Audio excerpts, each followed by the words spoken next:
श्री राम जय जय राम, श्री राम जय जय राम, श्री राम जय जय राम। ओम श्री सीताराम, ओम श्री गणेशाय नमः, ओम श्री गुरुवे नमः, ओम श्री सीतारामचंद्राभ्याम नमः, उमा महेश्वराभ्याम नमः, ओम श्री एकादशमुखी दक्षिणेश्वर राम सरकार श्री हनुमते नमः। शान्ताकारं भुजगशयनं पद्मनाभं सुरेशं, विश्वाधारं गगनसदृशं मेघवर्णं शुभांगं, लक्ष्मीकान्तं कमलनयनं योगिभिर्ध्यानगम्यं, वन्दे विष्णुं भवभयहरं सर्वलोकैकनाथं।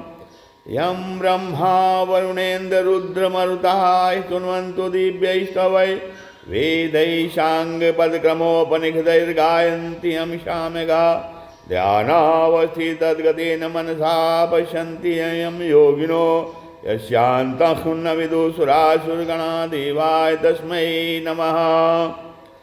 नीलाम्बुजश्यामलकोमलाङ्गं सीतासमारोपितवामुवागं, पाणौ महासायकचारुचापं नमामि रामं रघुवंशनाथं। श्लोकाभिरामं रणरङ्गधीरं राजीवनेत्रं रघुवंशनाथं, कारुण्यरूपं करुणाकरं तं श्रीरामचन्द्रं शरणं प्रपद्ये। आपदामपहर्तारं दातारं सर्वसम्पदां, लोकाभिरामं श्रीरामं भूयो भूयो नमाम्यहम्। वंशे विभूषितकरान्नवनीरदाभात्, पीताम्बरादरुणबिम्बफलाधरोष्ठात्, पूर्णेन्दुसुन्दरमुखादरविन्दनेत्रात्, कृष्णात् परं किमपि तत्त्वमहं न जाने। भवानी शङ्करो वन्दे श्रद्धा विश्वासरूपिणो, याभ्यां विना न पश्यन्ति सिद्धाः स्वान्तस्त्वमीश्वरम्। मनोजवं मारुततुल्यवेगम्, अजितेन्द्रियं बुद्धिमतां वरिष्ठम्, अवातात्मजं वानरयूथमुख्यं, श्रीरामदूतं शरणं प्रपद्ये, श्रीरामदूतं शरणं प्रपद्ये। मूकं करोति वाचालं पंगुं लंघयते गिरिं, यत्कृपातमहं वन्दे परमानन्दमाधवं। गुरुर्ब्रह्मा गुरुर्विष्णु गुरुर्देवो महेश्वरः, गुरुसाक्षात् परब्रह्म तस्मै श्रीगुरुवे नमः। अज्ञानान्धकारस्य ज्ञानाञ्जनशलाकया चक्षुरुन्मीलितं येन तस्मै श्रीगुरुवे नमः। श्रीराम जय जय राम, श्रीराम जय जय राम, श्रीराम जय जय राम। ओम सत्संग के क्रम में आज श्रीमद् भगवद गीता के अध्याय 14 के तीसरे श्लोक से आगे का कथन कथन श्रवण किया जा रहा है, जिसमें जो है कहते हैं कि जो भगवान को समर्पण को प्राप्त हो जाते हैं वे तो जीव जो है महासर्ग में भी पैदा नहीं होते, कहते हैं। फिर लेकिन परंतु जो प्राणी महासर्ग में पैदा होते हैं उनके उत्पन्न होने की प्रक्रिया क्या है वो बता रहे हैं कि जो प्राणी जो है भगवान को जिन्होंने समर्पण कर दिया है, जो भगवान को प्राप्त हो गए हैं, तो ऐसे प्राणी, ऐसे जीवों की, ऐसे प्राणियों की, मनुष्यों की जो है वो तो महासर्ग में भी न पैदा नहीं होते। महासर्ग माने जब महाप्रलय के बाद पुनः सृष्टि होती है तब भी वो पैदा नहीं होते हैं। फिर वो जब अगर वो महासर्ग में पैदा होते हैं तो उनके पैदा होने की आपकी प्रक्रिया आगे बता रहे हैं। मम योनिर्महद् ब्रह्मो तस्मिन् गर्भं दधाम्यहम्, संभवः सर्वभूतानां ततो भवति भारत। भगवान कहते हैं कि हे भरतवंशोद्भव अर्जुन, मेरी मूल प्रकृति तो उत्पत्ति स्थान है। मूल उत्पत्ति स्थान क्या है? मूल प्रकृति है, और मैं उसमें जीव रूप गर्भ का स्थापन करता हूँ, जिससे उससे संपूर्ण प्राणियों की उत्पत्ति होती है। कहते हैं कि मम योनिर महद ब्रह्मो, यहाँ जो है मूल प्रकृति को महद ब्रह्म नाम से कहा गया, कहा बताया जा रहा है। इसके कई कारण हैं, जैसे कि पहला कारण यह है कि परमात्मा जो है छोटेपन और बड़ेपन से रहित है, अर्थात परमात्मा में छोटा बड़ा नहीं है। अतः इसलिए परमात्मा जो है वो सूक्ष्म से भी सूक्ष्म है और महान से भी महान है। परमात्मा जो है सूक्ष्म से भी सूक्ष्म और महान से भी महान है। अणोरणीयान महतो महीयान, श्वेतास्वरूप उपनिषद में कहा गया है अणोरणीयान महतो महीयान। भगवान जो है परमात्मा सूक्ष्म से सूक्ष्म है और महान से भी महान है। परंतु जो है संसार की दृष्टि क्या है, सब में बड़ी चीज जो है मूल प्रकृति ही है। अर्थात संसार में सबसे बड़ा व्यापक क्या है, व्यापक तत्व वो मूल प्रकृति है। मूल प्रकृति है तो परमात्मा के सिवाय संसार में इससे बढ़कर कोई जो है व्यापक तत्व नहीं है। इसलिए जो है इस मूल प्रकृति को महत ब्रह्म कहा गया है। और दूसरा क्या है, महत माने महत तत्व अर्थात समष्टि वृद्धि, और ब्रह्म माने परमात्मा के बीच में होने से मूल प्रकृति को महत ब्रह्म कहा गया है। मतलब ब्रह्म और परमात्मा के ब्रह्म के तो महत और ब्रह्म अर्थात परमात्मा के बीच में होने महत माने महत तत्व अर्थात समष्टि वृद्धि, और परमात्मा के बीच में होने से प्रकृति को महत ब्रह्म कहा गया है। फिर तीसरा कहते हैं जो पहले इस दूसरे श्लोक में जो सर्गे पिनो जयंते प्रलय न व्यसंचा, इससे सर्ग और प्रलय शब्द का जो है क्रमशः ब्रह्मा का दिन और ब्रह्मा की रात जो कहा गया है, तो यहाँ उसका अर्थ जो है महासर्ग अर्थात ब्रह्मा का प्रकट होना और महाप्रलय, महासर्ग और महाप्रलय। महासर्ग माने ब्रह्मा का प्रकट होना और महाप्रलय माने ब्रह्मा का लीन होना। तो ये सिद्ध करने के लिए यहाँ महत ब्रह्म शब्द है। तात्पर्य है कि जीवन मुक्त जो महापुरुषों का इस मूल प्रकृति से ही संबंध विच्छेद हो जाता है। जीवन मुक्त जो है महापुरुष हैं उनका इस मूल प्रकृति से संबंध विच्छेद हो जाता है, इसलिए वे महासर्ग में भी पैदा नहीं होते और महाप्रलय में भी व्यथित नहीं होते हैं। तो सबका उत्पत्ति स्थान होने से इस मूल प्रकृति को जो है योनि कहा गया है। इसी मूल प्रकृति इसी मूल प्रकृति से अनंत ब्रह्मांड पैदा होते हैं। ये जो मूल प्रकृति है इसे अनंत ब्रह्मांड पैदा होते हैं और इसी में लीन हो जाते हैं। मूल प्रकृति से पैदा होते हैं और मूल प्रकृति में ही लीन हो जाते हैं। तो इस मूल प्रकृति से ही सांसारिक अनंत शक्तियाँ पैदा होती हैं। आप इस मूल प्रकृति के लिए मम पद का प्रयोग करके भगवान कहते हैं कि यह मूल प्रकृति जो है, यह प्रकृति क्या है, यह तो मेरी प्रकृति है, प्रकृति मेरी है और इस पर आधिपत्य भी मेरा ही है। इसलिए जो है मेरी इच्छा के बिना यह प्रकृति अपनी तरफ से कुछ भी नहीं कर सकती। तो यह भी कुछ भी करती है, यह वह ये प्रकृति जो है या जो कुछ भी करती है वह सब मेरी अध्यक्षता में ही करती है। और मैं मूल प्रकृति महत ब्रह्म, मूल प्रकृति माने महत ब्रह्म से भी श्रेष्ठ अर्थात साक्षात पर ब्रह्म परमात्मा हूँ। और इसको बताने के लिए भगवान ने यहाँ मम महत ब्रह्म ये पद का प्रयोग किया है। महत ब्रह्म से भी श्रेष्ठ पर ब्रह्म परमात्मा का अंश होते हुए भी महत ब्रह्म से भी श्रेष्ठ परमात्मा परम ब्रह्म परमात्मा का अंश होते हुए भी जीव जो है वो क्या करता है, परमात्मा से विमुख हो जाता है और परमात्मा से विमुख होकर प्रकृति के साथ संबंध जोड़ लेता है। इतना ही नहीं, जो है वह प्रकृति के कार्य तीनों गुणों से संबंध जोड़ लेता है और उससे जो नीचे गिरकर गुणों के भी कार्य से शरीर आदि में संबंध जोड़ लेता है और जो है वो बंध जाता है। अब जब जीव बंध गया तो भगवान जो है अब महत ब्रह्म पदों से कहते हैं कि जीव का संबंध जो है वास्तव में मूल प्रकृति से भी श्रेष्ठ मुझ परमात्मा के साथ है। जीव का संबंध वास्तव में मूल प्रकृति के साथ नहीं है, बल्कि जो है जीव का संबंध परमात्मा से है। ईश्वरन से जीव अविनाशी। तो कहते हैं ममैव अंशः, गीता में ममैवांशो जीव लोके जीव भूता सनातनः। तो इसलिए प्रकृति के साथ संबंध मानकर उसको अपना पतन नहीं करना चाहिए। तस्मिन गर्भम दधाम्य हम, यहाँ गर्भम पद जो है कर्म संस्कारों सहित जीव समुदाय का वाचक है। भगवान कोई नया गर्भ स्थापन नहीं करते। भगवान जो है कोई नया गर्भ स्थापन नहीं करते।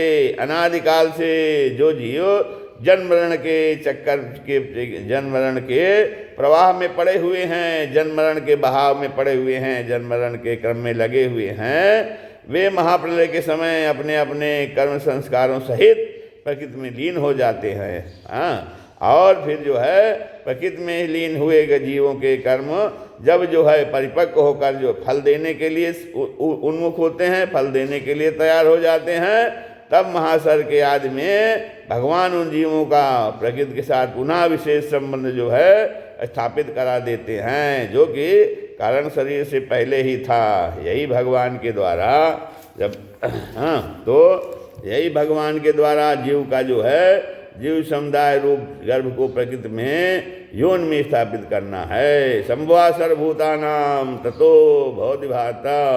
तब भगवान के द्वारा प्रकृति में गर्भ स्थापन करने के बाद संपूर्ण प्राणियों की उत्पत्ति होती है, अर्थात वे प्राणी सूक्ष्म और स्थूल शरीर धारण करके जो है पुनर्जन्म प्राप्त करते हैं। और महासर के आदि में प्राणियों का यह जो है उत्पन्न होना ही भगवान का क्या है, विसर्ग है, अर्थात त्याग है।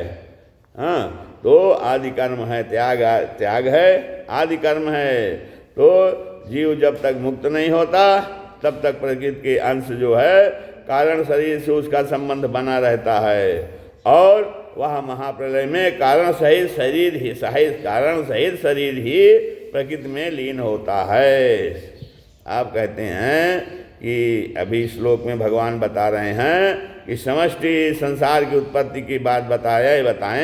अब आगे जो है भगवान जो है व्यष्ट शरीरों की उत्पत्ति का वर्णन करते हैं। व्यष्ट शरीर कैसे उत्पन्न होता है, कहते हैं सर्वयोनिषु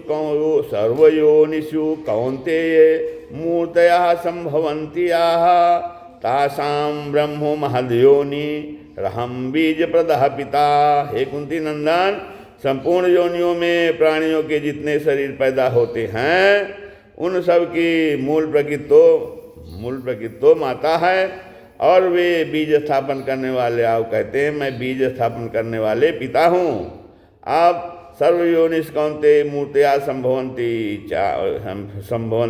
या कहते हैं कि जरायुज माने झेर के साथ पैदा होने वाले जो मनुष्य पशु आदि हैं, जरायुज। फिर दूसरे हैं अंडज माने अंडे से उत्पन्न होने वाले पक्षी सर्पादि, और स्वेदज माने पसीने से उत्पन्न होने वाले जूं लीक आदि, और चौथा उद्भिज माने पृथ्वी को फोड़कर उत्पन्न होने वाले वृक्ष लता आदि। इस प्रकार संपूर्ण प्राणियों की उत्पत्ति के ये चार खान अर्थात स्थान हैं। इन चारों में से एक एक स्थान से लाखों योनियां पैदा होती हैं। और उन लाखों योनियों में से जो है एक एक योनि में भी जो है प्राणी पैदा होते हैं, उन सब की प्रकृतियाँ अलग अलग होती है। एक योनि में एक जाति में पैदा होने वाले प्राणियों की प्रकृति में भी स्थूल या सूक्ष्म भेद रहता है, अर्थात एक समान आकृति किसी की भी नहीं दिखती। जैसे एक मनुष्य योनि में अरबों वर्षों से जैसे कि एक मनुष्य योनि में अरबों वर्षों से अरबों शरीर पैदा होते चले आते हैं, जो आज तक किसी भी मनुष्य को आकृति परस्पर नहीं मिलती। इस विषय में किसी कवि ने कहा है कि भाग वाणी प्रकृति आकृति वचन विवेक, भाग वाणी प्रकृति आकृति वचन विवेक, अक्षर मिलत न एक से देखे देश अनेक, अक्षर मिलय न एक से देखे देह अनेक। श्री राम जय राम जय जय राम। अर्थात पहाड़ी भाग्य अर्थात पहाड़ी, भाग्यवाणी अर्थात कंठ, स्वभाव, आकृति, शब्द, विचार शक्ति और लिखने के अंदर, ये सभी दो मनुष्यों के भी एक समान नहीं मिलते। इस तरह जो है इस तरह 84 लाख योनियों में जिसने शरीर अनादिकाल से पैदा, जिसने शरीर को जो है अनादिकाल से पैदा होते चले आ रहे हैं, उन जो है उन सब की आकृति अलग अलग है। और 84 लाख योनियों के सिवाय देवता, पितर, गंधर्व, भूत, प्रेत आदि को भी यहाँ सर्वयोनिष पद के अंतर्गत लिया गया है। तासाम ब्रह्मो महद्योनि रहम बीज प्रतः पिता, कहते हैं जो ऊपर कहे हैं 4 खान अर्थात 84 लाख योनियाँ तो शरीर के भी पैदा होने के समान हैं, और उन योनियों का उत्पत्ति स्थान पिता के स्थान में भस्म, पिता के स्थान में जो है वो महद ब्रह्म अर्थात मूल प्रकृति है। उस मूल प्रकृति से जीव रूप बीज का स्थापन करने वाला पिता मैं ही हूँ, भगवान कहते हैं। आप भिन्न भिन्न जो वर्ण होते हैं और आकृति वाले नाना प्रकार के शरीर में भगवान अपने चेतन स्वरूप जो है बीज को प्रस्थापित करते हैं। तब इससे सिद्ध होता है कि प्रत्येक प्राणी में स्थित परमात्मा का अंश शरीरों की विभिन्नता से भिन्न भिन्न प्रतीत होता है। वास्तव में संपूर्ण प्राणियों में एक ही परमात्मा विद्यमान है। इस बात को एक दृष्टांत से इस ढंग से समझाते हैं कि यद्यपि जो है यद्यपि दृष्टांत जो है सर्वांश से इनमें नहीं घटता, तथापि यह बुद्धि को जो है दृष्टांत के नज़दीक ले जाने में सहायक होता है। कपड़ा और पृथ्वी दोनों में एक ही तत्व की प्रधानता है। कपड़े को अगर जल में डाला जाए तो वह जल के निचले भाग में जाकर बैठ जाता है, और कपड़ा जो है वो ताना अर्थात लंबा धागा और बाना अर्थात आड़ा भाता धागा से बुना है। और प्रत्येक को करने के बीच में एक जो है सूक्ष्म छिद्र रहता है। कपड़े में ऐसे अनेक छिद्र होते हैं। तो जल में पड़े रहने से कपड़े के संपूर्ण तंतुओं में और अलग अलग छिद्रों में जल भर जाता है, और कपड़े की सबसे अलग जो है निकालने पर भी उसके जो है तंतुओं में और जो है असंख्य छिद्रों में एक ही जो है वो जल जो है एक जल समान रीति से भर जाता है। और इस दृष्टांत से कपड़ा जो है प्रकृति है। अलग अलग असंख्य छिद्र शरीर हैं।